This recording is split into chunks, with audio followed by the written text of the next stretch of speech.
morning. You're listening to Senior Scene on your hometown station, 1430 WNAV.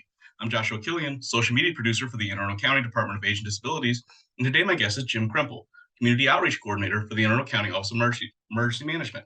Welcome back to Senior Scene, Jim. Thank you for inviting me back, Josh. And Jim, this October is the 100th anniversary of National Fire Prevention Month, which is always a good time to review the basics, especially as we approach the holiday season.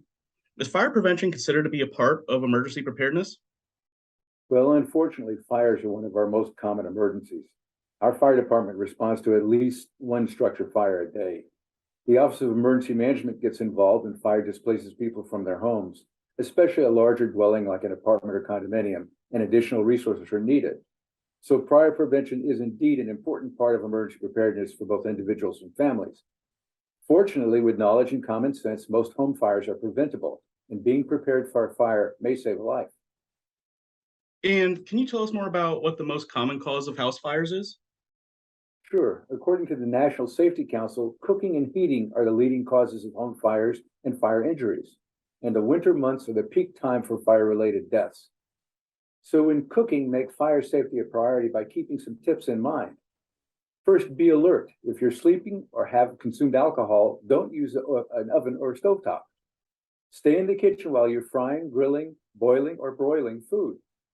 Check the food regularly and use a timer. Keep anything that can catch fire, especially loose clothing, away from your stovetop. If you must leave, even for a short time, turn off the stove. Heating is the second leading cause of home fires. Follow these tips from the American Red Cross. First, keep all flammables like paper, clothing, bedding, drapes, or rugs at least 3 feet from a space heater, stove, or a fireplace. Never leave portable heaters and fireplaces unattended. Turn off heaters and make sure fireplace embers are extinguished before leaving the room. If you must use a space heater, place it on a level, non-flammable surface like ceramic tile, not on a rug or carpet. And keep children and pets away from space heaters. Other top causes of fire in the home include smoking, electrical problem, and candles. And how can we be alerted to a fire, even if we're asleep? Well, working smoke alarms are a must to provide early warning. About 3/4 of the fire deaths happen in homes without working smoke alarms, mostly while people are asleep. So the National Fire Protection Association recommends you install smoke alarms in every level of your home, inside bedrooms and outside sleeping areas, on the ceiling or high up on the wall. Keep smoke alarms away from the kitchen, at least 10 feet from the stove to reduce false alarms. You can use special alarms with strobe lights or even a bed shaker for people who are hard of hearing or deaf. Make sure you test your smoke alarms monthly. Maryland law now requires all homeowners to install a 10-year lithium battery. That's tamper-resistant smoke alarms with silence and hush features so they can test it in their homes. And replace smoke alarms that are 10 or more years old. And what should we do if a smoke detector alarm sounds? Well, once the smoke alarm sounds, a fire can spread very quickly, leaving only a minute or two to escape. That's why it's so important to have a home escape plan. Start by drawing a map for your home and follow these guidelines from the National Fire Prevention Association. Plan 2 ways to escape from each room. Have a clear path to the exits. Make sure all doors and windows leading out open easily. Identify secondary routes, such as a window into the adjacent roof or a collapsible ladder from the second floor window. If you live in a multi-story building, plan to use the stairs. Never use the elevator. And designate an outside meeting place, a safe distance from the house for all family members to gather. If we create a fire escape plan, how do we test it? Well, everyone, including children, need to know your family escape plan. Practice your fire drill with everyone in the house, both at night and during the day, at least twice a year. Remember to practice getting out with eyes closed, crawling low to the floor, and keeping your mouth covered, simulating smoky conditions. Practice testing door handles to see if they're hot before opening them. Practice closing doors behind you. Practice how to stop, drop, and roll if your clothes catch fire.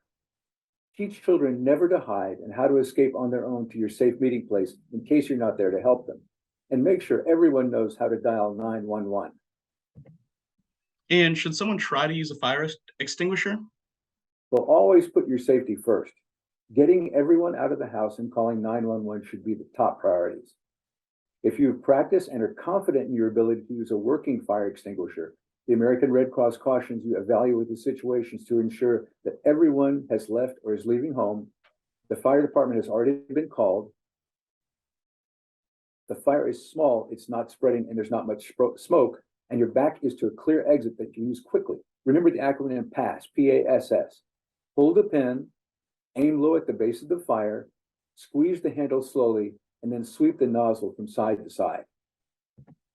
Well, Jim, I wanted to thank you so much for coming on to today's Senior Scene and helping us prepare for fire emergencies as part of Fire Prevention Month. Do you have any final recommendations? Well, it's my pleasure as always, Josh. Thank you. This year's theme for the 100th anniversary of Fire Prevention Month is Fire Won't Wait, Plan Your Escape, as we talked about. With proper preparedness, you can help keep your family safe from fire.